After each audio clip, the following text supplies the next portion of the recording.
สบายดีท่านผู้ชมที่เคารพสบายดีท่านผู้ชมที่เคารพตอนท่านผู้ชมเข้าสู่การรายงานข่าวภาคค่ำประจำวันจากของข่าวโทรภาพแห่งชาติข่าวภาคค่ำประจำวันเสาร์วันที่20มิถุนายน2026ข่าวภาคนี้พบกับโฆษกพันงานสุริพงษ์พบด้วยข้าพเจ้าสุริวัลย์พลเยี่ยมเจ้าในการนำเสนอข่าวภาคค่ำซึ่งมีหลายข่าวที่น่าสนใจเช่นเคยมานำเสนอ เริ่มด้วยข่าวจากทางแขวงหัวพันโดยทางองค์การกาแดงแขวงหัวพันได้มีการสร้างขบวนการในการบริจาคเลือดด้วยความสมัครใจเพื่อช่วยเหลือสังคมโอกาสนี้ท่านบัวเรียนพรคำมาหัวหน้าองค์การกระแดงแขวงหัวพันได้เฮเกียรติขึ้นเล่าประวัติความเป็นมาและความหมายความสำคัญของวันบริจาคเลือดโลก 14 มิถุนาซึ่งเป็นวันที่ถูกกำหนดขึ้นในระดับสากลเพื่อจารึกคุณงามความดีแสดงความหูบุญคุณและขอบเจออย่างลึกซึ้งต่อกับผู้บริจาคเลือดทุกทานที่ได้มอบของขวัญอันมีค่าที่สุดต่อชีวิตนั่นก็คือเลือดด้วยความสมัครเจอโดยบ่เฮียของสิ่งตอบแทนเด้อเพื่อช่วยเหลือชีวิตเพื่อนมนุษย์ด้วยกันท่านได้เน้นหนักว่าเนื้อแต่ละปีเลือดและผลิตภัณฑ์เลือดที่ปลอดภัยแม้นมีความจำเป็นอย่างยิ่งเพราะสามารถช่วยชีวิตผู้เจ็บเป็นใดเป็นจำนวนหลวงหลายเป็นต้นแม่นแม่ยิ่งที่ตกเลือดหลังเกิดลูกเด็กน้อยที่มีภาวะเลือดจางคันหายแห้งคนเจ็บฟอกไข้หลังมะเร็งเม็ดเลือดตลอดฮอดผู้ประสบอุบัติเหตุฉุกเฉินและผู้ป่วยที่ต้องการรับการผ่าตัดขบวนการเคลื่อนไหวครั้งนี้มีผู้เข้าร่วมทั้งหมด72คนเป็นเพศหญิง42คนเนื้อนั้นมีผู้สมัครเจอบริจาคเลือดตัวจริงทั้งหมด16คนเป็นเพศหญิง10คนพร้อมนี้ยังได้มอบเบอร์ย่อๆเฮอแก่บุคคลที่มีผลงานดีเด่นในการบริจาคเลือดด้วยความสมัครเจอโดยบ่เฮียของสิ่งตอบแทนเด้อเพื่อช่วยเหลือเพื่อนมนุษย์ในสังคมมาแล้วหลายครั้งเพื่อเป็นการยกย่องสรรเสริญและเป็นแบบอย่างที่ดีเฮอแก่สังคมอีกด้วยเมืองเพียงแขวงไซยบุรีปฐกถาวันสาธารณสุขครบรอบ61 ปีก็คือวันที่18มิถุนายน1965 58มิถุนายน2026ในพิธีทานเส้นผลักเลขาพักเมืองเพียงได้ให้เกียรติขึ้นป่าทะกะท่าเนื่องในโอกาสวันสาธารณสุขครบรอบ61 ปีซึ่งทานได้ห้วนคืนมุนเสือและประวัติความเป็นมาอันสำคัญที่ทั่วภาคทั่วกองทัพและทั่วปวงชนลาวได้ร่วมกันพัฒนาเวียกงานสาธารณสุขพร้อมเดียวกันนั้นทานยังได้เน้นหนักให้คณะพักองค์การปกครองเมืองและพนักงานแพทย์หมอทุกทั่วหน้าจงเพิ่มทวีความรับผิดชอบเอาใจใส่ปฏิบัติกฎหมายนิติกรรมที่เกี่ยวข้องกับคะแนนการสาธารณสุขโดยเฉพาะกฎหมายว่าด้วยการปิ่นปัวเพื่อยกสูงจรรยาบรรณทางด้านวิชาชีพและรับประกันให้ประชาชนมีสุขภาพสมบูรณ์ดีทุกทั่วหน้าโอกาสที่มีความหมายความสำคัญนี้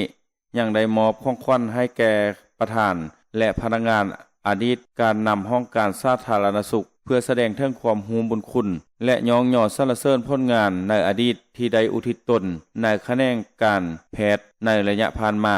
ตอนท้ายของพิธีประธานและบรรดาผู้เข้าร่วมทั้งหมดยังได้ร่วมกิจกรรมกวดสุขภาพและร่วมกันเดินขบวนยางเพื่อสุขภาพเพื่อเป็นการสร้างขบวนการเฉลิมฉลองวันสำคัญดังกล่าวให้มีความหมายความสำคัญและมีขบวนการฟดฟื้นตื่มอีก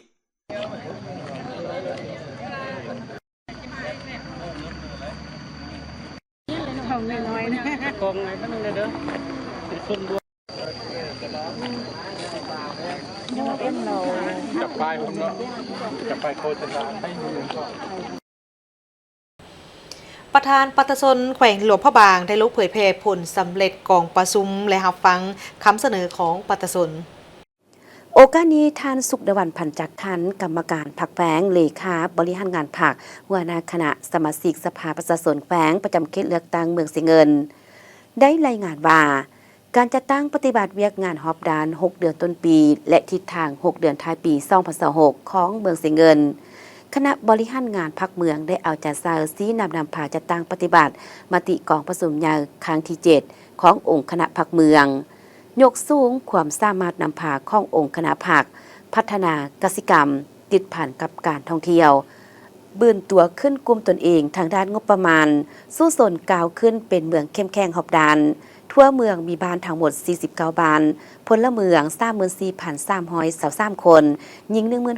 16,854 คนและมีแผนกำหนดสร้างตัง4ตะแสง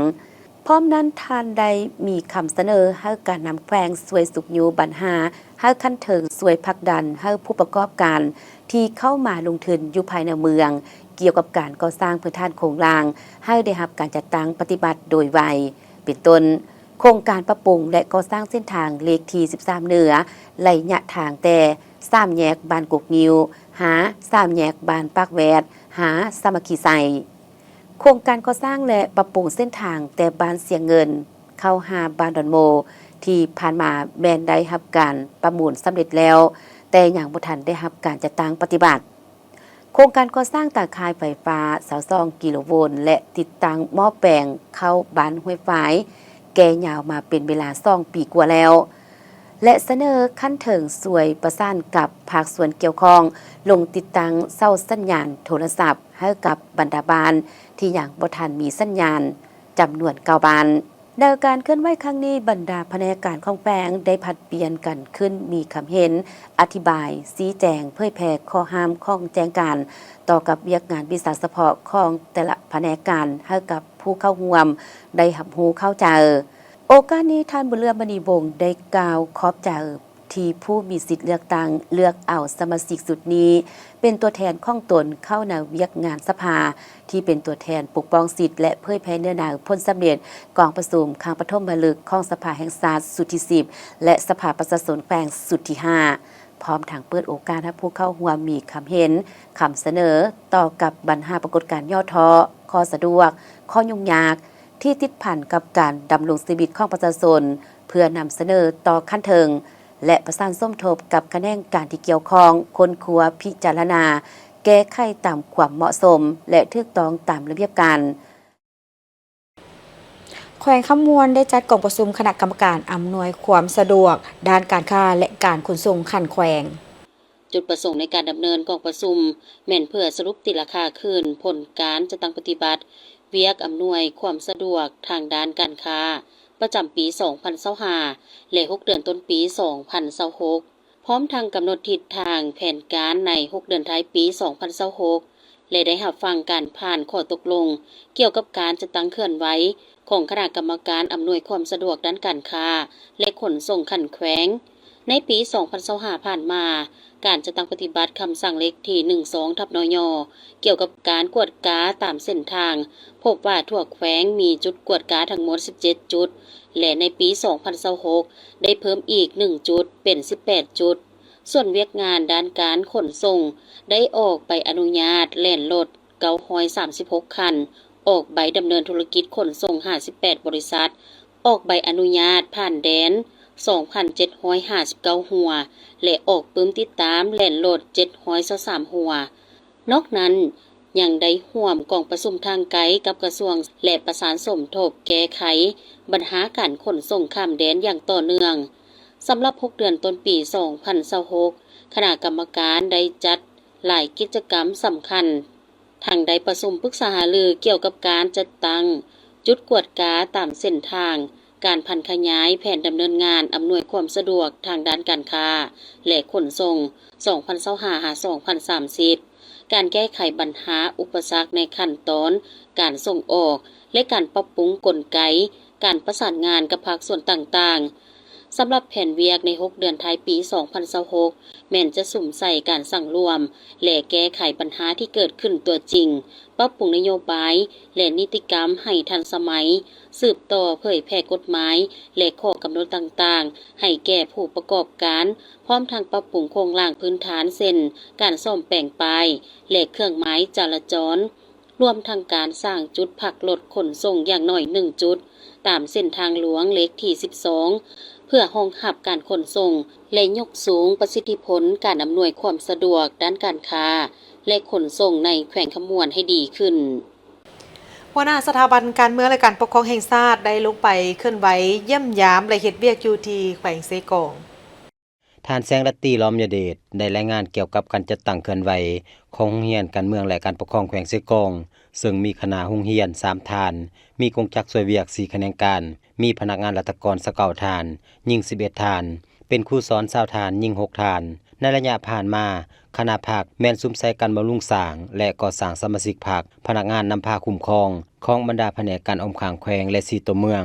คณะภาคหากฐานบ้านให้มีความรู้ทางด้านทฤษฎีการเมืองการปกครองเป็นต้นลัทธิมาร์กเลนินแนวคิดไกรสอนพรหมิหารวิชาก่อสร้างภาคประวัติศาสตร์ของภาคพร้อมทั้งการจัดตั้งพันขยายแนวทางของภาคระบบกฎหมายและแผนพัฒนาเศรษฐกิจสังคมโรงเรียนการเมืองและการปกครองแขวงได้รับอนุมัติจากโรงเรียนการเมืองและการปกครองแห่งชาติให้จัดตั้งปฏิบัติ4หลักสูตรคือระบบขั้นกลางขั้นต้นหลักสูตร45วันและ10วันนับแต่มือสร้างตั้งมาฮอดปัจจุบันการจัดตั้งปฏิบัติหลักสูตรแบ่งออกเป็น2ระยะคือระยะก่อสร้างระบบชั้นกลางมี14สูตรมีนักศึกษาเรียนจบ570คนยิ่ง122คนขั้นต้นมี4สูตรมีนักศึกษาเรียนจบ199คนยิ่ง44คนระบบ45วันมี2สูตรมีนักศึกษาเรียนจบ65คนยิ่ง13คนระบบ10วันมี6สูตรมีผู้เรียนจบ276คนยิ่ง39คนระยะบำรุงแม้เริ่มต้นจัดตั้งปฏิบัติมาแต่ปี2023ซึ่งมาฮอดปัจจุบันสามารถปฏิบัติสำเร็จคือขั้นกลางสำเร็จ5สูตรเรียนมีนักศึกษาเรียนจบ254คนยิ่ง45คนขั้นต้นสำเร็จ9หุ่นมีนักศึกษาเรียนจบ406คนยิ่ง51คนปัจจุบันกำลังอยู่ในระยะรอถาอนุมัติจัดตั้งปฏิบัติหลักสูตรทฤษฎีการเมืองที่ได้รับการปรับปรุงใหม่คือระบบขั้นต้น2เดือนขั้นกลาง4เดือนโอกาสนี้ท่านปริญญาเอกอนุภาพตุนาลมหัวหน้าสถาบันการเมืองและการปกครองแห่งชาติได้โอลมให้ทิศสีนำบรรดาคณะนำครูอาจารย์ซอกฮู้กำแหนนด้านทฤษฎีด้านพฤติกรรมเพื่อสอกหาวิธีทางแก้ไขมาตรการแก้ไขติดพันกับแขนงการก้าวไปสู่การฝึกอบรมพร้อมทั้งติดตามประเมินผลคุณภาพนักเรียนที่เรียนจบไปแล้วเพื่อประกอบส่วนเขาในการพัฒนาแขวงประสานสมทบกับคณะปกครองแขวงให้ครูอาจารย์ได้เข้าร่วมกองประชุมสภาประชาชนแขวงสมาชิกสภาประชาชนลงพบปะประชาชนเพื่อกำไดปัญหาของแต่ละบ้านสร้างโรงเรียนให้เป็นศูนย์กลางบ่อนพันขยายบำรุงฝึกอบรมให้พนักงานโดยเฉพาะท่านผู้ชมวันนี้พวกเราจะพาท่านผู้ชมไปติดตามความก้าวหน้าของบริษัทหนึ่งในสาธารณรัฐประชาธิปไตยประชาชนลาวที่กำลังก้าวขึ้นเป็นผู้นำด้านความปลอดภัยทางถนนด้วยการนำใช้เทคโนโลยีที่ทันสมัยซึ่งได้เริ่มจากวิสาหกิจขนาดน้อยและปัจจุบันได้กลายเป็นกำลังสำคัญในการพัฒนาพื้นฐานโครงสร้างของประเทศติดตามได้จากรายงานบริษัทเวียงจันทร์ทราฟฟิกจำกัดผู้ให้บริการดีเด่นด้านเส้นจราจรป้ายจราจรและอุปกรณ์ความปลอดภัยได้แสดงให้เห็นถึงการเติบโตอย่างว่องไวนับตั้งแต่เริ่มต้นจากวิสาหกิจส่วนบุคคลในปี 2020 ปัจจุบันบริษัทได้จดทะเบียนเป็นบริษัทจำกัดในปี 2022 มีพนักงานประมาณ 50 กว่าคนในปัจจุบันซึ่งแสดงให้เห็นถึงการขยายตัวอย่างต่อเนื่องท่านคำพรแก้วมณีเดชประธานและผู้ก่อตั้งบริษัทได้กล่าวเน้นถึงความมุ่งมั่นของบริษัทในการนำใช้เทคนิคและคุณภาพระดับสากลเข้าในทุกๆโครงการเพื่อรับประกันความปลอดภัยและยืนยงของพื้นฐานโครงสร้างทางถนนสำหรับบริษัทของพวกเขาเนาะสร้างตั้งขึ้นมาภายใต้ใบอนุญาตดำเนินธุรกิจเนาะเกี่ยวกับการตกแต่งหน้าทางต่างๆไม่ว่าจะเป็นเวียกแต้มเส้นจราจรผลิตและติดตั้งป้ายจราจรเฮากันตกติดตั้งเสาไฟเยื้องทางติดตั้งไฟอำนาจต่างๆแล้วพวกเขาก็ยังเฮ็ดเกี่ยวกับอุปกรณ์เครื่องเซฟตี้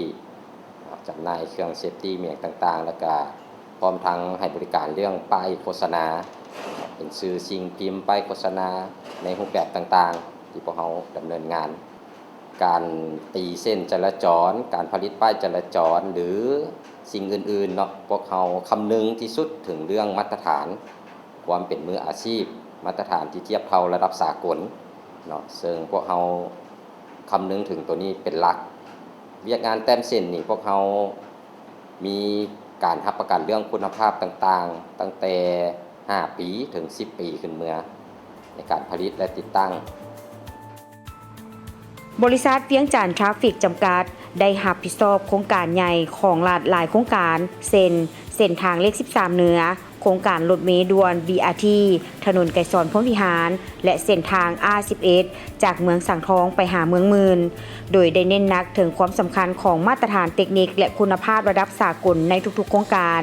นอกจากการบริการพื้นฐานแล้วเวียงจันทร์ทราฟฟิกยังได้นำใช้เทคโนโลยีปัญญาประดิษฐ์ AI เข้ามาพัฒนาเวียกงานเพื่อยกระดับการบริการให้ทันยุคดิจิตอลและเพิ่มประสิทธิภาพในอนาคตบริษัทตั้งเป้าหมายที่จะเป็นผู้นำด้านเทคโนโลยีและความปลอดภัยทางถนนในสาธารณรัฐประชาธิปไตยประชาชนลาวเครื่องจักรเนาะพวกเขาแม่นได้นำเข้ามาจากหลายๆของเขตทางภายนอกเนาะบ่ว่าจะเป็นออมแอมเพื่อนบ้านเฮาหรือว่าออมแอมอาเซียนเฮาต่างๆเนาะซึ่งสิ่งเหล่านี้พวกเขาได้นำเข้ามาแล้วก็ประยุกต์แล้วก็คำนึงถึงมาตรฐานที่เพิ่นกำหนดให้สำคัญก็คือ ATO หรือ ASTM ที่พวกเขาคำนึงว่าเป็นมาตรฐานสากลที่ทั่วโลกยอมรับถือว่าพวกเขาได้ตั้งวิสัยทัศน์ไว้ว่าจะเป็นผู้นำทางด้านความปลอดภัยทางท้องถนนในลาวของเฮาเนาะแล้วก็จะมุ่งเน้นพัฒนาเรื่องเครื่องเทคโนโลยีมีอย่างต่างๆที่จะก่อให้เกิดสิ่งดีๆขึ้นกับโลกใบนี้ก็คือพวกเขาตั้งคำขวัญตัวเองไว้ว่าพวกเขาจะเป็นบริษัทที่เป็นผู้นำทางด้านเทคโนโลยีและสิ่งแวดล้อมที่สะอาดเนาะฉะนั้นเครื่องมือหรืออุปกรณ์ต่างๆพวกเขาก็พยายามดัดแก้แล้วก็จะสร้างแบรนด์ที่เป็นของตัวเองในการลดการนำเข้าวัตถุดิบต่างๆเพื่อพวกเขาจะเป็นผู้ที่ประกอบการหนึ่งในลาวเนาะเพื่อสนองสิ่งต่างๆให้กับบริษัทก่อสร้างหรือทางภาครัฐต่างๆให้ดีขึ้นเจ้าในอนาคตบริษัทเวียงจันทร์ทราฟฟิกได้ตั้งเป้าหมายที่จะกลายเป็นผู้นำด้านเทคโนโลยีและความปลอดภัยทางถนนในสาธารณรัฐประชาธิปไตยประชาชนลาวพร้อมนั้นบริษัทยังมีแผนที่จะสร้างยี่ห้ออุปกรณ์เป็นของตนเองเพื่อลดพรการนำเข้าวัตถุดิบต่างๆและประกอบส่วนยกระดับวงการก่อสร้างของลาวให้ก้าวหน้าและเป็นเอกราชยิ่งขึ้น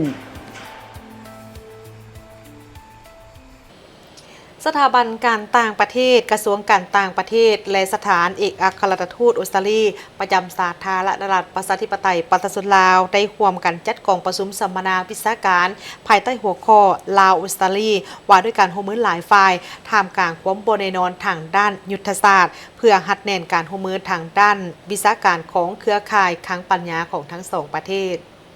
กองประชุมได้จัดขึ้นในตอนเช้าของวันที่ 18 มิถุนายน 2026 อยู่นครหลวงเวียงจันทร์ภายใต้การเป็นประธานร่วมของท่านบวรทัศน์ดวงจักรหัวหน้าห้องการกระทรวงการต่างประเทศและท่านนางเบนิตาซัมเมอริลอุปทูตสัวขาวสถานเอกอัครราชทูตออสเตรเลียประจำลาว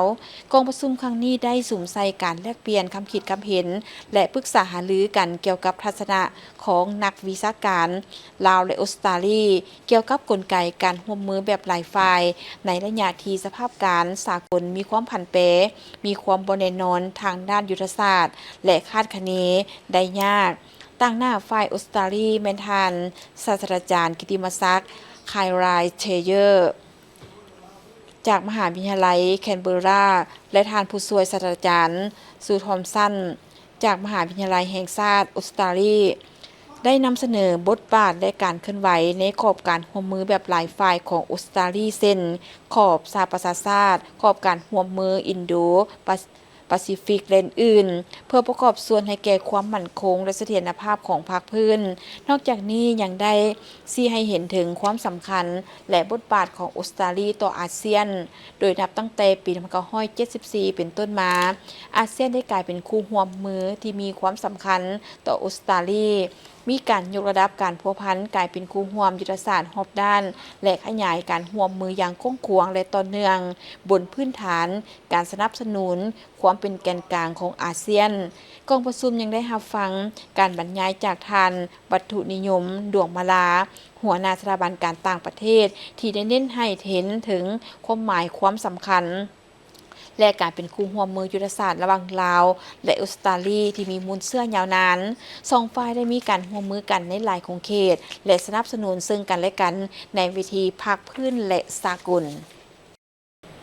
นักฮอบเสื้อขาวร่วมกันเฉลิมฉลองวันสาธารณสุขหรือวันแพร่ลาวครบรอบ61 ปีเพื่อย่ำคืนบทบาทนักฮอบเสื้อขาวในการบริการปิ่นปัวคนเจ็บด้วยความเสียสละอันสูงส่ง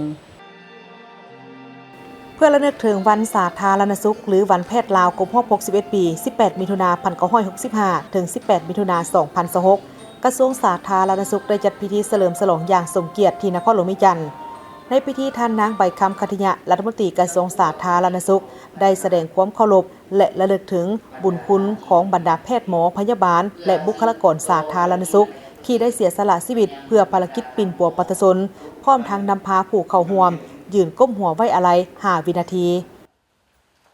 และก็ได้นักว่าเวียกงานสาธารณสุขเป็นภารกิจอันมีเกียรติสูงส่งในการดูแลสุขภาพของพลเมืองนับตั้งแต่เมื่อเกิดจนฮอดวินาทีสุดท้ายของชีวิตแพทย์หมอพยาบาลจึงได้รับนำอันทรงเกียรติว่านักรบเสื้อขาวที่ประเสริฐหน้ากับทุกสิ่งท้าทายบ่ว่าในสมัยต่อสู้กู้ชาติจนถึงปัจจุบันในการปกปักรักษาและสร้างสรรค์พัฒนาประเทศชาติเวียกงานสาธารณสุขเป็นเวียกหนึ่งที่สำคัญหลายเป็นผู้ดูแลชีวิตและสุขภาพของพลเมืองนับตั้งแต่มื้อเกิดจนฮอดวินาทีสุดท้ายของชีวิตและในนั้นแพทย์ท่านหมอพยาบาลเป็นผู้เผชิญหน้าตัวจริงบ่ว่าจะอยู่ในเงื่อนไขสงครามหรือว่าอยู่ในเงื่อนไขสันติภาพล้วนแล้วแต่เป็นผู้เสียสละเพื่อปฏิบัติหน้าที่ของตนซึ่งพรรคได้ขนานนามว่าเป็นนักรบเสื้อขาวเพื่อเสริมขยายบุญเสื้ออันดีงามดังกล่าวแขนงสาธารณสุขของพวกเขาได้ตั้งหน้าพัฒนาตัวเองอย่างรอบด้านเพื่อให้สามารถรองรับให้แก่ความเรียกร้องต้องการของหน้าที่เรียกงานในแต่ละระยะและด้วยบุญเสื้ออันดีงามแขนงสาธารณสุขของพวกเขาได้กลายเป็นแขนงหนึ่งที่มีผลงานดีเด่นและประสบผลสำเร็จในการปฏิบัติหน้าที่ของตัวเองในแต่ละระยะบรรดาท่านที่นับถือและรักแพงเพื่อสืบต่อภารกิจอันนับน่วงของแขนงสาธารณสุขพวกเขาจะได้พบกันเพิ่มทวียกสูงความรับผิดชอบให้สูงขึ้นกว่าเก่าเพื่อรองรับให้แก่การปฏิบัติหน้าที่ก็คือหน้าที่การเมืองในระยะใหม่ในยุคแห่งการเชื่อมโยงในยุคแห่งการแข่งขันและในยุคปัญญาประดิษฐ์ในโอกาสนี้ท่านนางใบคำคัทยะยังได้ส่งพรแสนประเสริฐมายังแพทย์หมอพยาบาลพนักงานบำนาญและนักปฏิบัติอาวุโสทั่วแขนงการสาธารณสุขจงมีพลานามัยสมบูรณ์และสืบต่อปฏิบัติหน้าที่อันทรงเกียรติเพื่อเป็นที่พึ่งที่ไว้วางใจของประชาชนลาวบรรดาเผ่าตลอดไปในโอกาสดังกล่าวนี้ดร.ไพวันแก้วประเสริฐรองรัฐมนตรีกระทรวงสาธารณสุขก็ได้กล่าวว่าเวียกงานสาธารณสุขเป็นเวียกงานที่สำคัญหลายเป็นผู้ดูแลชีวิตและสุขภาพของพลเมืองนับตั้งแต่เมื่อเกิดจนฮอดวินาทีสุดท้ายของชีวิตเป็นผู้ที่เสียสละเพื่อปฏิบัติหน้าที่ของตนซึ่งพรรคได้ขนานนามว่าเป็นนักรบเสื้อขาวตลอดระยะ60 ปีที่ผ่านมานี้ถือว่าคณะการสาธารณสุขของเราได้มีการพัฒนาอย่างต่อเนื่องจากการปิ่นปัวการใช้อุปกรณ์ขั้นพื้นฐานจนมาฮอดปัจจุบันนี้ถือว่าพวกเราได้รับการปรับปรุงอย่างสูงโดยเฉพาะเป็นทางด้านพื้นฐานของล่างอุปกรณ์การแพทย์การพัฒนาทางด้านบุคลากรสาธารณสุขของพวกเราแล้วนอกจากนั้นพวกเรายังได้ขยายโดยเฉพาะเป็นบรรดาตานางสาธารณสุขของพวกเราให้ไปสู่ขั้นพื้นฐานเพื่อเฮ็ดได้ให้พ่อแม่ประชาชนนี้ได้เข้าถึงการบริการทั่วถึงเป็นธรรมและก็ยุติธรรมฉะนั้นอยู่ในระยะต่อไปทางคณะการสาธารณสุขของเรายังจะได้สืบต่อพัฒนาอย่างต่อเนื่องโดยเฉพาะเป็นเรื่องการหันเป็นทันสมัยเป็นต้นเป็นเวียกงานป้องกันเวียกงานส่งเสริมการบ่งมติหรือว่าการปิ่นปัวปัญญาต่างๆรับสิ่งท้าทายที่พวกเราพบอยู่ในปัจจุบันนี้นะอันหนึ่งก็เป็นเรื่องบรรดางบประมาณต่างๆที่ว่าจะมาซุ่มใส่คะแนนการสาธารณสุขของพวกเรานับตั้งแต่พื้นฐานของรางอุปกรณ์การแพทย์ที่ทันสมัยรวมไปฮอดการพัฒนาบุคลากรสาธารณสุขของพวกเราข้าพเจ้าก็ข้อฝากและก็เรียกร้องว่าอย่างนักรบเสื้อขาวของพวกเรานี้สืบต่อในการรักษามูลเสื้อพร้อมทั้งพัฒนาตัวเองเพื่อให้ได้ ให้กลายเป็นนักรบเสื้อข้าวที่มีจรรยาบรรณมีจรรยธรรมเตรียมพร้อมรับใช้พ่อแม่ประชาชนของพวกเขา ในการเฉลิมฉลองปี 2026 นี้กระทรวงสาธารณสุขได้ให้ความสำคัญต่อกับการแลกเปลี่ยนวิชาการเกี่ยวกับ2กลุ่มพยาธิสำคัญคือพยาธิบอติโต NDC และพยาธิทาลัสซีเมียซึ่งเป็นปัญหาที่ติดพันกับคุณภาพทรัพยากรมนุษย์และเป็นวาระที่องค์การอนามัยโลกได้ให้ความสำคัญสูงเป็นสิ่งที่ท้าทายของแขนงการสาธารณสุขที่ต้องเพิ่มทวีความรับผิดชอบสืบต่อเสริมขยายมูลเสื้ออันดีงามเพื่อรับใช้หน้าที่การเมืองในยุคสมัยใหม่ยุคแห่งการเสื่อมโยงการแข่งขันและยุคปัญญาประดิษฐ์อย่างมีประสิทธิผลกระทรวงแรงงานและสวัสดิการสังคมได้มีการประกาศการจัดตั้งพนักงานนำพาคุ้มครองพิธีดังกล่าวได้มีขึ้นในตอนบ่ายของวันที่ 18 มิถุนายน 2026 เป็นเกียรติเข้าร่วมมีท่านโพไซไสยสอนรัฐมนตรีกระทรวงแรงงานและสวัสดิการสังคมพร้อมด้วยบรรดาพนักงานอ้อมข้างในพิธีท่านพงษ์ทวีโคตรโยธาของหัวหน้ากลุ่มจัดตั้งได้ขึ้นผ่านดำรัสของท่านนายกรัฐมนตรีว่าด้วยการยกย้ายแต่งตั้งบรรดาท่านหัวหน้ากลุ่มองค์การและปฏิตกลงของคณะประจำพรรคกระทรวงว่าด้วยการบ่งตัวแต่งตั้งเลขาห้องเลขาและคณะกรรมการคณะหน่วยงานพรรคบรรดากลุ่มและองค์การซึ่งได้มีการตกลงแต่งตั้งท่านจมแยงแพงทองสวัสดิ์หัวหน้าองค์การประกันสังคมแห่งชาติเป็นหัวหน้ากลุ่มจัดตั้งแต่งตั้งท่านวิไลพงศ์ศรีสมหวังหัวหน้ากลุ่มแผนการและการหัวมือสากลเป็นหัวหน้ากลุ่มกวดกาแต่งตั้งท่านนางไก่สอนอ้วนคำปัญญาหักษาการแทนหัวหน้ากลุ่มกวดกาเป็นหัวหน้ากลุ่มแผนการและการหัวมือสากลแต่งตั้งปริญญาเอกบุญมาสิทธิสมหัวหน้าสถาบันพัฒนาฝีมือแรงงานเป็นหัวหน้ากลุ่มนโยบายต่อผู้ที่มีผลงานพิการและผู้อายุสูงแต่งตั้งท่านสุริศักดิ์สุพันทองห้องหัวหน้าสถาบันพัฒนาฝีมือแรงงานเป็นหัวหน้าสถาบันพัฒนาฝีมือแรงงานแต่งตั้งท่านนางบัวหอมพรหมจันทร์ห้องหัวหน้าองค์การประกันสังคมแห่งชาติเป็นรักษาการแทนหัวหน้าองค์การประกันสังคมแห่งชาติพร้อมกันนี้ยังได้เซ็นมอบรับหน้าที่แต่ละภาคส่วนที่ได้รับการแต่งตั้งระหว่างผู้เก่าและผู้ใหม่ในพิธียังได้มีการประกาศข้อตกลงรับอุดหนุนบำนาญคือท่านคำพัดอ่อนละศรีห้องหัวหน้ากลุ่มคุ้มครองแรงงานและท่านกินดาวงศ์หลวงลาดห้องหัวหน้ากลุ่มสังคมสงเคราะห์ท่านผู้ชมที่เคารพจะได้ไปนั้นจะพักก่อนหลังจากนั้นกลับมารับชมการรายงานข่าวและอย่างต่อไปยังมีอีกหลายข่าวที่น่าสนใจมานำเสนอเด็กยุคอนาคตต้องก้าวให้ทันโลกแม่ต้องเลือกสิ่งที่ดีให้ลูกให้ QUST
ทุ่งชาติลาวเป็นสัญลักษณ์แห่งสาธารณรัฐประชาธิปไตยประชาชนลาวสันติภาพเอกราชประชาธิปไตยเอกภาพวัฒนถาวร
ตอนท่านผู้ชมเข้าสู่การรายงานข่าวรายละเอียดที่ 2 จากห้องข่าวโทรภาพแห่งชาติเลขาธิการใหญ่คณะบริหารงานศูนย์กลางภาคได้เน้นให้คงเขตเวียกงานจัดตั้งและการปกครองจงเพิ่มทวีความสามารถในการปฏิบัติเวียกงานภายใต้การนำพาของภาคและเสิร์ชสู่ความศักดิ์สิทธิ์ในการคุ้มครองของรัฐ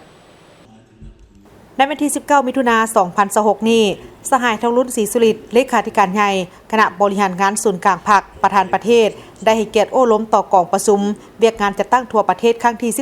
12 ในโอกาสดังกล่าวนี้สหายได้ตีราคาสูงต่อกับกองประชุมซึ่งได้จัดขึ้นในระยะที่มีการปรับปรุงระบบการจัดตั้งในขอบเขตทั่วประเทศและมีผลสำเร็จโดยพื้นฐานเพื่อยกการนำพาที่เข้มแข็งของพรรคเสิร์ชสู่ความศักดิ์สิทธิ์ในการคุ้มครองรัฐ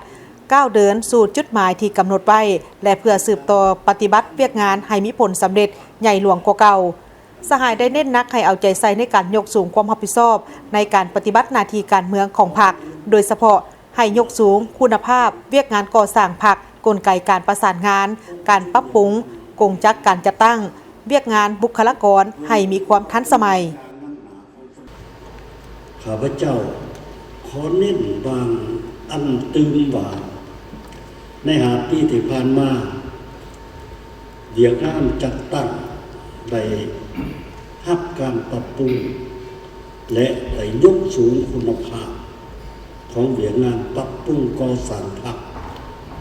มีผลสำเร็จในการนำพาดำเนินกองประชุมใหญ่3 ขันของพรรคสำเร็จตามคาดหมายสร้างการหันเปลี่ยนทางตั้งหน้าในการกำหนดตำแหน่งงานการก่อสร้างบำรุงพนักงานได้ปรับปรุงกลไกการนำพาคุ้มครองของคณะพรรคองค์การปกครองท้องถิ่นโดยได้แยกภาระบทบาทสิทธิหน้าที่ระหว่างผู้เป็นเลขากับประธานปกครองนครหลวงแขวงก็คือขันเมืองซึ่งได้มีข้อกำหนดว่าโดยแบบแผนวิธีเฮ็ดเวียกและการพัวพันระหว่าง2 ตำแหน่งดังกล่าวผ่านการปฏิบัติตัวจริงเห็นว่าได้ดำเนินไปในทิศทางที่ตั้งได้ปรับปรุงคืนไหมการจัดตั้งท้องถิ่นซึ่งได้สร้างตั้งตาแสงเป็นการปกครองขั้นสูงสุดเพื่อหันการคุ้มครองบริหารรัฐให้แท้ถึงและใกล้ชิดกับประชาชนหลายขึ้นซึ่งฮอดปัจจุบันนี้ได้สร้างสำเร็จแล้ว375 ตาแสงข ของทั้งหมดที่กำหนดว่าจะสร้าง621 ตัดแสงอันนี้ถือว่าได้ประมาณ 60% ได้มีข้อกำหนดของคณะเลขาธิการส่วนกลางภาคว่าด้วยการจัดตั้งและการเคลื่อนไหวขององค์คณะพรรคหักฐานตัดแสงเพื่อเป็นบอนอิงในการเคลื่อนไหวได้ปรับปรุงโครงการการจัดตั้งแต่ศูนย์กลางของท้องถิ่นให้มีความกระทัดรัดโดยการลดจำนวนโครงการจัดตั้งหน่วยบริหารและปัญหาอื่นๆที่ซ้ำซ้อนลงได้หลายพอสมควร สำรวมแล้วพอเข้าได้ซุ้มใส่การสีนำเพื่อยกสูงบทบาทการนำพาประชาเพิ่มทวีความศักดิ์สิทธิ์ในการคุ้มครองหลักคุ้มครองบริหารคุ้มครองบริหารหลักแน่ใสสุขยุ่ย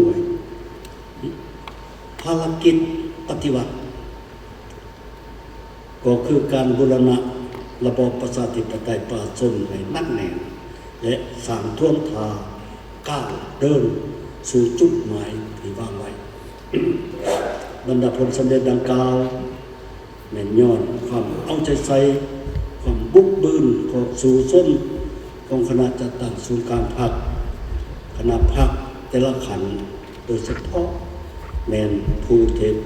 รับผิดชอบเรื่องงานจัดตั้งในทั่วประเทศในการจัดตั้งปฏิบัติแนวทางการจัดตั้งพรรคด้วยความรับผิดชอบสูงเจ้าขอตั้งนายศูนย์กลางพรรคแสดงความย่อมย่อสนเสยอย่างจริงใจต่อบรรดามาผลและบรรดาสหายที่ได้หยาบมาใดใน5 ปีที่ผ่านมาณโอกาสนี้ขอสนเสย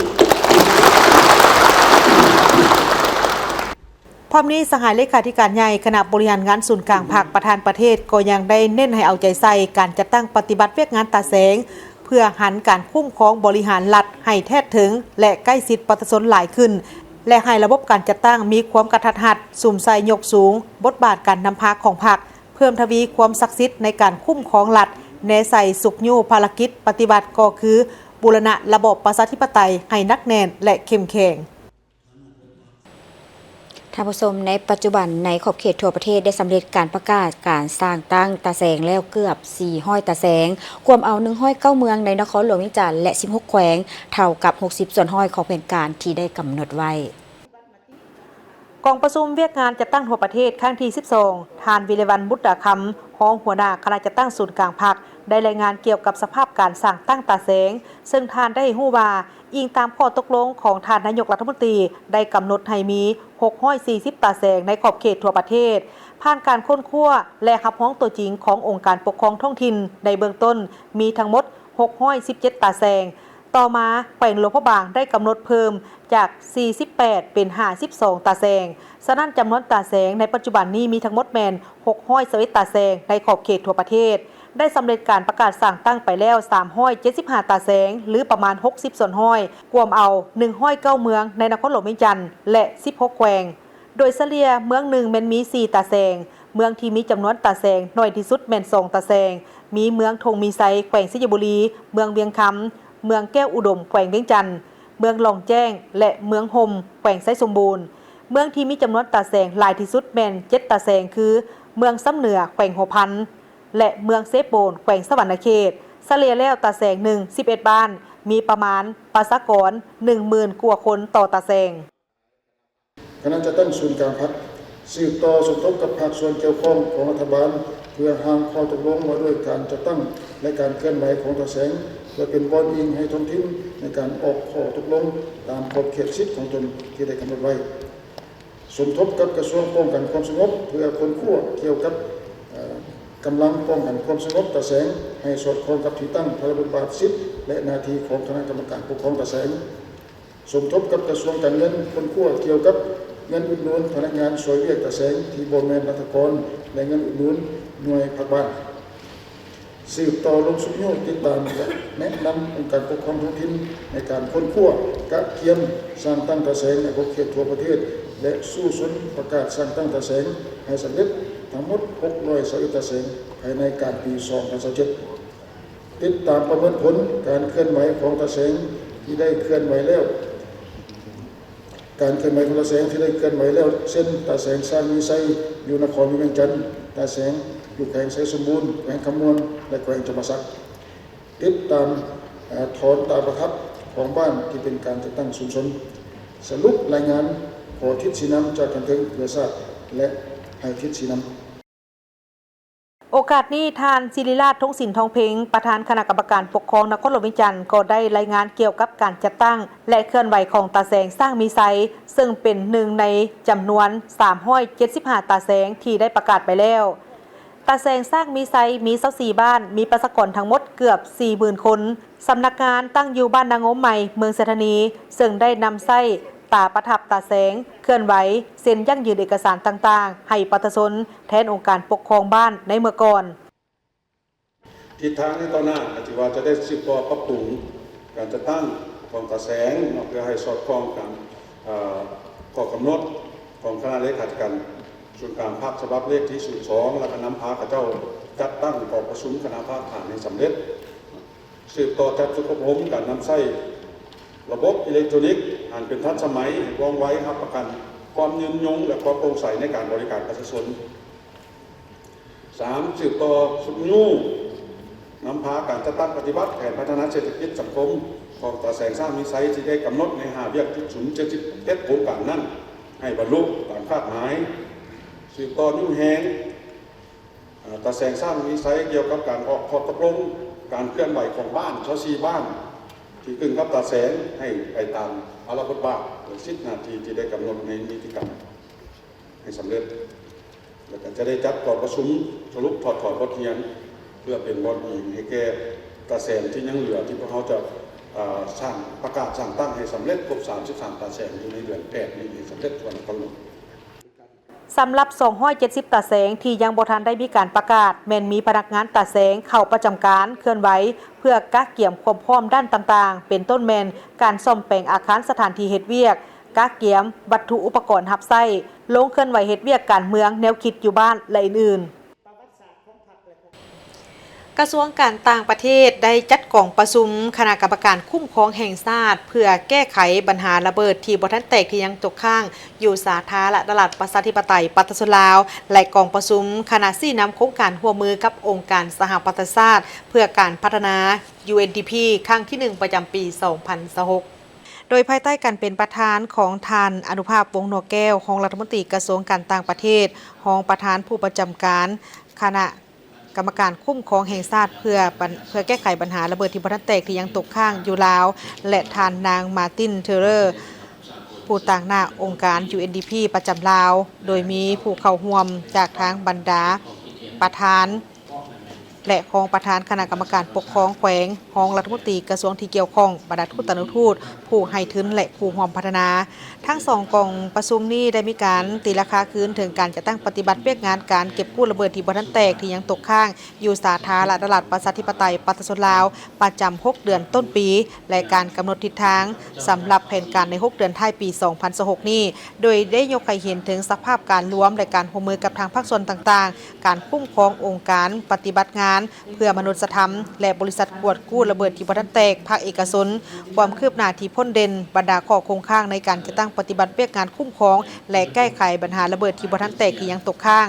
ในตอนท้ายของกองประชุมท่านรองรัฐมนตรีกระทรวงการต่างประเทศก็ได้ตีราคาสูงต่อกับหมากผลของการจัดตั้งปฏิบัติเวียกงานใน6 เดือนต้นปีที่ผ่านมาและได้เน้นหนักให้กับทางทุกภาคส่วนเอาใจใส่ในการจัดตั้งปฏิบัติบรรดากิจกรรมตามแผนการ6 เดือนท้ายปี 2026ที่ได้มีการรับพ้องเอาให้มีประสิทธิภาพและประสิทธิผลโดยอิงใส่หมากผลของการประเมินกลางสมัยยุทธศาสตร์ของแขนงการระเบิดที่บ่ทันแตกที่ยังตกค้างในเส้นทางก้าวขึ้นสู่ความปลอดภัย3และก็ได้มีอาทิตย์ในการพันขยายซึ่งก็ได้เน้นหนักโดยรวมให้เพิ่มทวีประสิทธิผล โดยในการเพิ่มทวีบุริมสิทธิ์ต่อกับการสร้างเสถียรภาพและความมั่นคงทางด้านงบประมาณของแขนงการระเบิดที่บ่ทันแตกที่ยังตกค้างโดยได้สร้างยุทธศาสตร์การเงินการระดมทุนทั้งระยะกลางระยะยาวรวมทั้งสืบต่อในการเสริมสร้างความเข้มแข็งในการประสานงานระหว่างแขนงการแก้ไข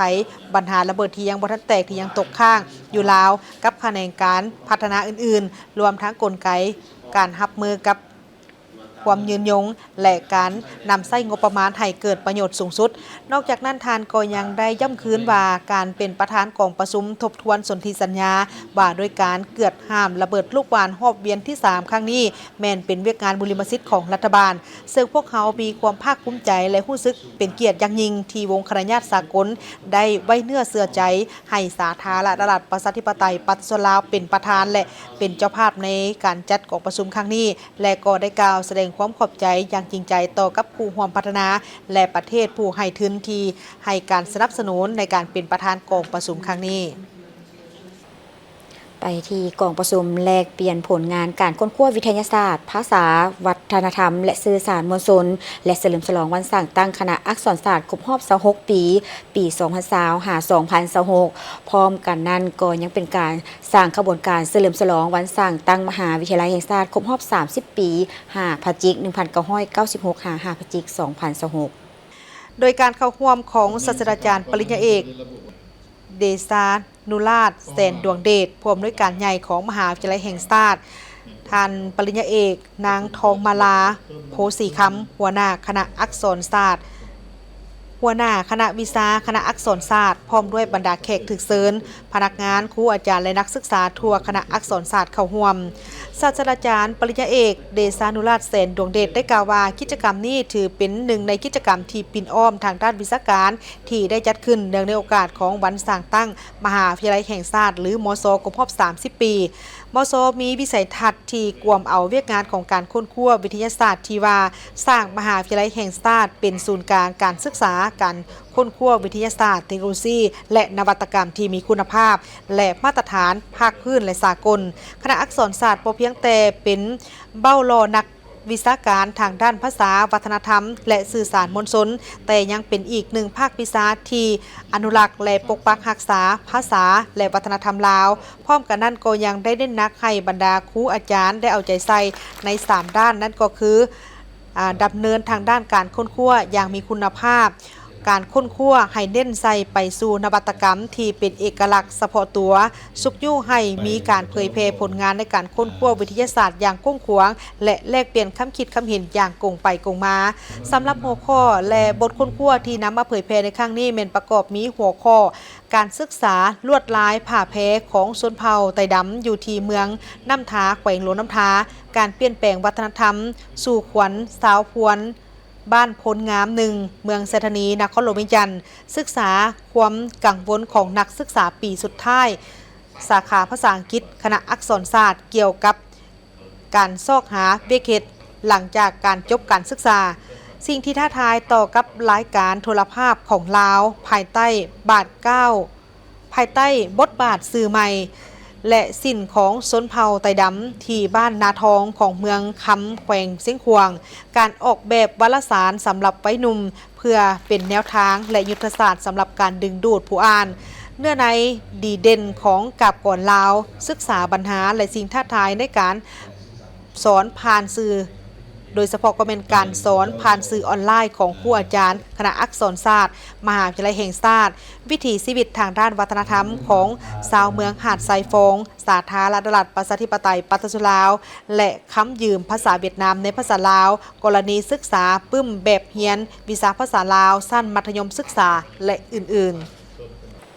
วิทยาลัยเซนฮิลได้เฉลิมฉลองความสำเร็จในการก้าวสู่มหาวิทยาลัยสากลและพิธีมอบใบยั่งยืนความสำเร็จและเฉลิมฉลองการศึกษาประจำซกเฮียน2026ของทางวิทยาลัยโดยการร่วมกันของทางบรรดานักศึกษาผู้ปกครองและครูอาจารย์งานในครั้งนี้เมนจัดขึ้นเพื่อเป็นการย่องย้อและชมเชยนักศึกษาที่สำเร็จหลักสูตรการเกี่ยมความพร้อมที่จะ เป็นที่ยอมรับในระดับสากลพร้อมทางได้เน้นหนักให้เห็นถึงจำนวนนักศึกษาลาวที่เพิ่มขึ้นเรื่อยๆในการเกี่ยมความพร้อมเพื่อเข้าเรียนต่อในระดับอุดมศึกษาอยู่ต่างประเทศและอันที่พ้นเด่นที่ได้ร่วมกันเฉลิมฉลองในปีนี้นั่นก็คือการสำเร็จการศึกษาหลักสูตรเกี่ยมเข้าเรียนต่ออยู่ที่มหาวิทยาลัยสากลหรือ UN หรือ NCUK International Foundation Year ของทางนักศึกษาจำนวน8น้องซึ่งปัจจุบันนี้กำลังเกี่ยมความพร้อมเพื่อที่จะไปศึกษาต่ออยู่ในระดับปริญญาตรีอยู่ที่มหาวิทยาลัยในต่างประเทศและนักศึกษาในฮุนนี่ก็กำลังก้าวเข้าสู่การศึกษาต่อในระดับมหาวิทยาลัยสากลที่จะสร้างผลสำเร็จที่ได้รับการยืนยันแล้วรวมไปถึงการตอบรับอย่างแบบมีเงื่อนไขของทางมหาวิทยาลัยในประเทศนิวซีแลนด์และการตอบรับจากทางมหาวิทยาลัยของประเทศฝรั่งซึ่งได้สะท้อนให้เห็นถึงการเข้าถึงระดับสากลของหลักสูตรและความพร้อมที่นับมือนับเพิ่มขึ้นของนักศึกษาลาวสำหรับการศึกษาต่อระดับอุดมศึกษาอยู่ต่างประเทศผลสำเร็จอันที่พ้นเด่นที่สุดของนักศึกษาในรุ่นนี้นั่นก็คือนักศึกษา1น้องแม่นได้รับการตอบรับแบบมีเงื่อนไขพร้อมทางได้รับทุนการศึกษาในมูลค่า 15,000 ดอลลาร์นิวซีแลนด์จากทางมหาวิทยาลัยในประเทศนิวซีแลนด์ที่มีผลงานดีเด่นพิธีเฉลิมฉลองในครั้งนี้ยังได้มีการย่องยอชมเชยบรรดานักศึกษาที่กำลังศึกษาผ่านหลักสูตรเกี่ยมความพร้อมสากลอื่นๆของวิทยาลัยเซนต์ฮิลล์เวียงจันทน์ซึ่งหลักสูตรดังกล่าวนี้เป็นได้ช่วยให้มีหลายทางเลือกให้แก่นักศึกษาและครอบครัวในการศึกษาต่อระดับอุดมศึกษาโดยอิงใส่เป้าหมายทางด้านวิชาการก็คือประเทศปลายทางที่ต้องการและความมุ่งมั่นในอาชีพและเปิดโอกาสให้แก่นักศึกษาได้ไปศึกษาต่อมหาวิทยาลัยใน9ประเทศเช่นประเทศอังกฤษออสเตรเลียนิวซีแลนด์สหรัฐอเมริกาแคนาดาฝรั่งเวียดนามมาเลเซียและประเทศไทยปัจจุบันนี้ทางโรงเรียนได้เปิดสอนหลักสูตรเกี่ยมความพร้อมที่เน้นใส่ความเป็นสากลที่มีความหลากหลายเช่นรวมมีหลักสูตร NCUK International Foundation Year ซึ่งเส้นทางแมน 1+3 ซึ่งจะช่วยให้นักศึกษานี้สามารถเรียนอยู่ที่เวียงจันทน์ก่อนแล้วก็ไปศึกษาต่ออยู่ที่มหาวิทยาลัยคู่ร่วมมือในต่างประเทศตามหลักสูตร Bright University เวียดนามในเส้นทาง 2+2 ซึ่งนักศึกษานี้จะเรียนอยู่สาธารณรัฐประชาธิปไตยประชาชนลาวก่อนและหลังจากนั้นก็จะไปเรียนต่อในระดับปริญญาตรีอยู่เวียดนามหลักสูตรร่วมกับทางมหาวิทยาลัยอันสำเร็จของประเทศไทยแม่นเส้นทาง 1+3 ซึ่งจะช่วยให้นักศึกษานี้สามารถเรียนจบในระดับปริญญาตรีและต่อปริญญาโทได้โดยตรงผ่านเส้นทางการศึกษาแบบเร่งรัดและมีโอกาสในการศึกษาต่อในระดับสากลผ่านมหาวิทยาลัยนอตติงแฮมของวิทยาเขตมาเลเซียก็คือเส้นทาง 1+3 ซึ่งนักศึกษานี้สามารถเลือกเรียนจบหลักสูตรอยู่มาเลเซียแล้วก็ไปเรียนต่อในปีสุดท้ายอยู่ที่ประเทศอังกฤษวิทยาลัยเซนต์ฮิลล์เวียงจันทน์นี้กำลังเปิดรับนักศึกษาเข้าเรียนในซกเรียนในท้ายเดือนกันยายนนี้และพร้อมทั้งมีการบริการให้คำปรึกษาสำหรับนักศึกษาที่มีความสนใจในเส้นทางการศึกษาต่อมหาวิทยาลัยสากลท่านผู้ชมที่เคารพในวันที่18มิถุนายนบ่เพียงแต่เป็นวันหนึ่งในปฏิทินแต่มันก็คือวันแห่งเกียรติศักดิ์ศรีวันแห่งการจะลึกถึงคุณงามความดีและหยาดเหงื่อแห่งความเสียสละของวงการสาธารณสุขลาวในทั่วประเทศซึ่งปีนี้ก็หมุนเวียนมาบรรจบครบรอบ61ปีพอดีและในทุกๆปีก็ได้จัดให้มีกิจกรรมเพื่อเป็นการเฉลิมฉลองวันดังกล่าวนี้เช่นเดียวกับทางโรงหมอมโหสถก็ได้จัดพิธีเฉลิมฉลองวันดังกล่าวนี้ขึ้นในมื้อวันที่19มิถุนายนที่ผ่านมาเข้าร่วมพิธีเฉลิมฉลองวันแพทย์ลาวหรือวันสาธารณสุขครบรอบ61ปีดร.สุชาติวงศ์พระจันทร์ผู้อำนวยการโรงหมอมโหสถโดยมีของอำนวยการอดีตการนับอาวุโสพร้อมด้วยพนักงานแพทย์หมอภายในโรงหมอมโหสถได้เข้าร่วมอย่างเป็นขบวนฟุดฟื้นดร.สุชาติวงศ์พระจันทร์ได้กล่าวว่าวันที่18มิถุนายนบ่เพียงแต่เป็นวันหนึ่งในปฏิทินแต่มันยังคือวันแห่งเกียรติศักดิ์ศรีวันแห่งการจารึกคุณงามความดีและหยาดเหงื่อแห่งความเสียสละของวงการสาธารณสุขลาวทั่วประเทศนับตั้งแต่วันสั่งตั้งในปี1965เป็นต้นมา61ปีผ่านพ้นไปได้พิสูจน์ให้เห็นถึงน้ำใจหักชาติหักประชาชนของแพทย์หมอหุ่นอาวุโสที่ได้ผ่านร้อนผ่านหนาวเสียสละความสุขส่วนตัว บางท่านได้เสียสละชีวิตในท่ามกลางเปลวไฟสงคราม เพื่อปกปักรักษาชีวิตของนักรบและประชาชนลาวบรรดาเผ่าความหมายของวันนี้ยิ่งเลิกซึ้งและยังหากเลิกลงในจิตใจเพราะห้องหมอมโหสถของพวกเขาได้สร้างตั้งขึ้นมาตั้งแต่ปี 1903 ซึ่งมีอายุการอันยาวนานถึง 123 ปีแล้วพวกเขามีประวัติศาสตร์ที่เก่าแก่ที่สุดเป็นบ่อนกำเนิดของครูอาจารย์แพทย์หมอหุ่นทำอิฐของประเทศและเป็นเสาค้ำอันแข็งแกร่งที่อยู่คู่กับการพัฒนาของสาธารณรัฐประชาธิปไตยประชาชนลาวในทุกยุคทุกสมัยพนักงานห้องหมอมโหสถบ่เคยหยุดนิ่งที่จะพัฒนาสติปัญญาของตนมาฮอดมื้อนี้เป็นวันเฉลิมฉลองใหญ่เรียกห้องและปลุกระดมจิตวิญญาณของแพทย์หมอพยาบาลและพนักงานของพวกเขาทุกคนจงพร้อมกันรักษาและเชิดชูจรรยาบรรณแพทย์ปฏิบัติให้สูงส่งจงถือเอาความทุกข์ทรมานของคนเจ็บเป็นความเจ็บปวดของพวกเขาเองและปฏิบัติหน้าที่ด้วยความจริงใจอย่างแท้จริงจงร่วมแรงความใจกันเปลี่ยนพื้นที่โรงที่ทันสมัยให้กลายเป็นการบริการที่อบอุ่นเต็มใจและสามารถสร้างรอยยิ้มพร้อมทั้งความหวังให้แก่ทุกๆชีวิตที่ย่างก้าวเข้ามาหาพวกเขาการจัดกิจกรรมในครั้งนี้บ่เพียงแต่เป็นการเฉลิมฉลองวันแพทย์ลาวแต่ยังเป็นการแสดงถึงความกตัญญูรู้บุญคุณและจารึกคุณงามความดีมายังครูอาจารย์แพทย์หมออาวุโสบำนาญทุกท่านที่ได้วางรากฐานอันมั่นคงไว้ให้แก่พนักงานแพทย์หมอก็คือหุ่นปัจจุบันในการทำหน้าที่รักษาปิ่นปัวคนเจ็บที่เข้ามาใช้บริการภายในห้องหมอแห่งนี้กิจกรรมในครั้งนี้บรรดาพนักงานแพทย์หมอได้ร่วมกันแสดงศิลปะวรรณคดีเป็นต้นแมนบทเพลงที่มีชื่อว่าสวยเถิดนางหมอบทฟ้อนประกอบละครในบทเพลงแพทย์ปฏิบัติเพลงมโหสถยุคใหม่แต่งโดยดร.บัววันปทุมทองห้องผู้อำนวยการห้องหมอบทเพลงมโหสถวันใหม่แต่งและห้องโดยดร.แสงทวีไซท้องปานห้องหัวหน้าแผนกฉุกเฉิน